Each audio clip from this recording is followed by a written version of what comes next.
Hello दोस्तों, अगर आप भी 12वीं पास है, आपके पास सुनहरा मौका है एसएससी सीएचएसएल में सिलेक्शन लेकर एक बेहतरीन फ्यूचर की ओर बढ़ने का। तो दोस्तों, जिन बच्चों का 12वीं हो चुकी है उनके लिए एसएससी सीएचएसएल में एक बहुत बेहतरीन वैकेंसी आई है, जिसके बारे में हम डिस्कस करने वाले हैं कि वैकेंसी के लिए क्वालिफिकेशन क्या होने वाली है, एज लिमिट क्या होने वाली है, किस किस डॉक्यूमेंट की जरूरत आपको पड़ने वाली है और यहाँ पर आपका एग्जाम पैटर्न क्या होने वाला है। इन सभी बातों पर हम डिस्कस करने वाले हैं। बने रहना वीडियो के अंत तक।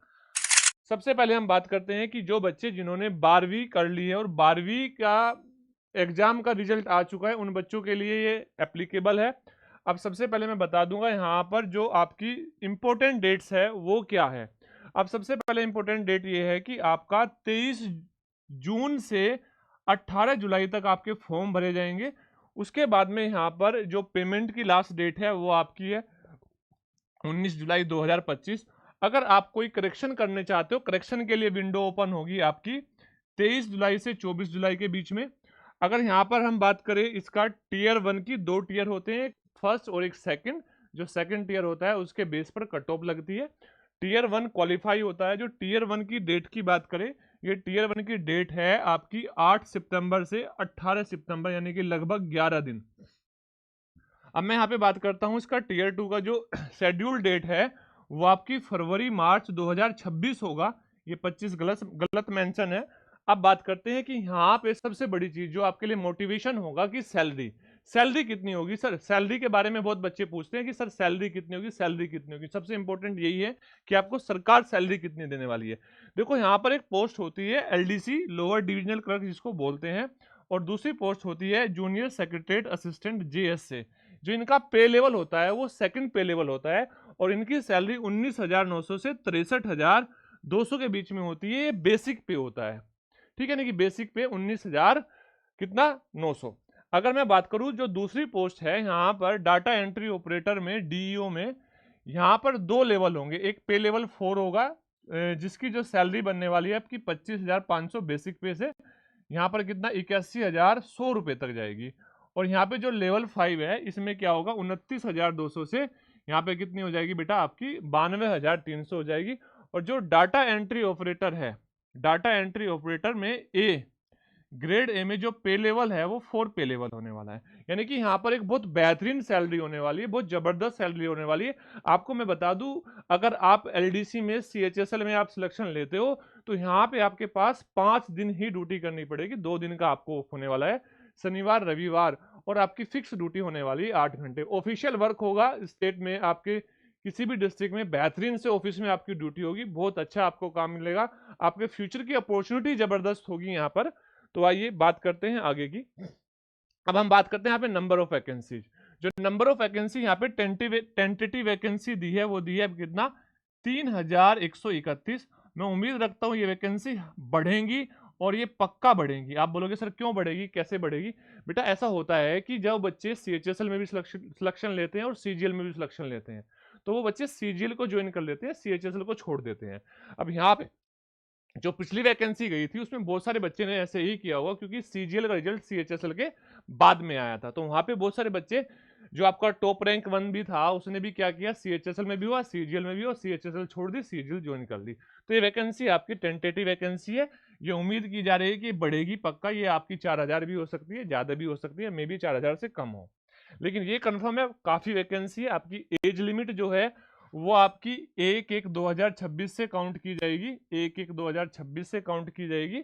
यानी कि आपको काफी समय दिया है एज के लिए भी। अगर जून से समय दिया जाता 2025 से तो यहाँ पर आपको 6 महीने का कम समय मिलता, लेकिन यहाँ पे आपको ज्यादा समय मिल रहा है। आगे हम बात करते हैं। आपको जो SC ST में है उसमें 5 साल का आपको अलग से रिलैक्सेशन मिलेगा। जो आपका ओबीसी है आपको 3 साल का अलग से मिलेगा। पीडब्ल्यूडी है इसमें आपका कितने का मिलेगा, 10 साल का मिलेगा। अच्छा, ओबीसी पीडब्ल्यूडी में 13 साल का मिलेगा। और जो आपका एक्स सर्विस मैन है उसमें आपको 3 साल का अलग से मिलेगा। कहाँ पे? जब आप अपनी सर्विस छोड़ते हो उसके 3 साल बाद का। अच्छा, मैं आपको एक बात और बता दूं, यहाँ पर आपको अपने जो सर्टिफिकेट्स है, चाहे वो ओबीसी का हो, चाहे ईडब्ल्यूएस का हो या SC ST का हो, जो फॉर्म भरे जाने की लास्ट डेट है, फॉर्म भरे जाने की लास्ट डेट क्या है आपकी? ये डेट है आपकी कितनी, 18 जुलाई 2025। आपको इससे पहले बनवा लेने हैं। और आपने OTR फाइल भरी दिया होगा तो वहां से आपने अपना OTR आपको मिल ही गया होगा, तो यहाँ पर रजिस्ट्रेशन करने के बाद में आप अपना फॉर्म भर सकते हो। लेकिन अपने जो डॉक्यूमेंट्स आप इससे पहले बनवा लेना, अगर डॉक्यूमेंट इसके बाद बनवाओगे आपको परेशानी का सामना करना पड़ सकता है। तो अब बात करते हैं हम यहाँ पर इसके किसकी, एग्जाम पैटर्न की। अच्छा, एग्जाम पैटर्न जो टायर 1 का होने वाला है, ये आपके यहाँ पर टोटल 100 क्वेश्चन होने वाले हैं और 100 क्वेश्चन में 60 मिनट का आपको समय मिलेगा। टोटल 200 नंबर के क्वेश्चन होंगे, 200 नंबर के क्वेश्चन होंगे, 1/4 की आपकी नेगेटिव मार्किंग होगी। अब देख सकते हो यहाँ पे जो सब्जेक्ट आने वाले हैं, बेसिक लैंग्वेज इंग्लिश आने वाली है, जनरल इंटेलिजेंस आने वाली है, क्वांटिटी एप्टीट्यूड यानी कि मैथमेटिक्स आने वाला है और जनरल अवेयरनेस आने वाली है।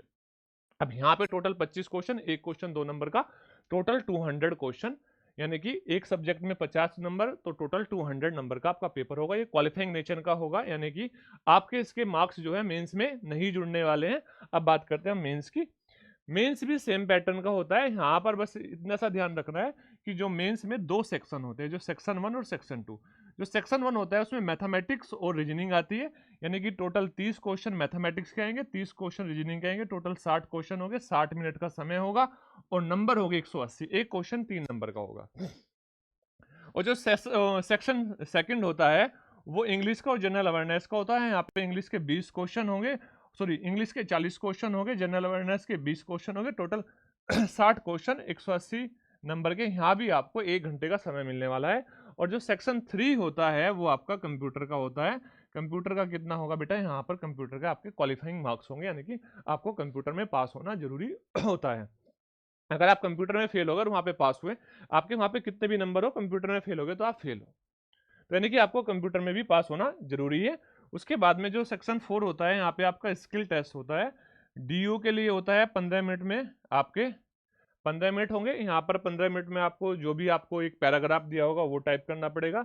इसी प्रकार से यहाँ पे आपको जो स्किल टाइपिंग है, इसमें DO के लिए एक्सपर्ट डिपार्टमेंट, मिनिस्ट्री डिपार्टमेंट, इनके लिए अलग अलग चीज़ें दी है, तो यहाँ पे ये आपको ध्यान में रखना है। अच्छा, जो आपका LDC होगा उसमें 10 मिनट का टाइपिंग टेस्ट होगा, ठीक है, 10 मिनट का टाइपिंग टेस्ट होगा, लेकिन DO के लिए आपका 15 मिनट का होगा। अच्छा, यहाँ पे मैं बात करूँ आपके सिलेबस की, यहाँ पे आपका इंग्लिश सिलेबस आने वाला है। इंग्लिश का आपका कोर्स, आपका सिलेबस है पूरा का पूरा आपके सामने है।